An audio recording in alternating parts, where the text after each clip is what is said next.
Welcome to a new video of the Parts channel. Well, I'm going to make a short video explaining.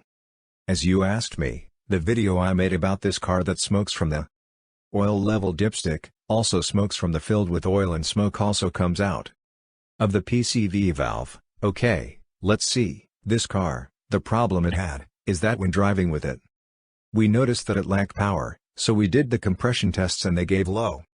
The compression tests on this engine, it's a 3-cylinder. Low measurements on all 3 cylinders. So, we looked to see if it was a piston ring wear problem, then. If it has ring wear, part of the pressure generated in the combustion chamber, it goes down to the crankcase. Look, first of all, what we did was open the oil dipstick. You can see that a lot of smoke comes out. These are oil vapors. Because there is excessive pressure in the crankcase, then, to rule out that the problem is not an obstruction in the circuit and that the gases cannot escape or that the PCV valve is obstructed. We do more tests. In the crankcase we know that there is a lot of pressure. Now, what we do is close the rod and check the cap of oil filler. Now you are going to see that we open the oil filler cap and you will see that a lot of smoke also comes out. Here it is already indicating that there is no obstruction between the lower part, which is the crankcase, and the upper part of the engine. Where would the rocker cover or valve cover be? Okay?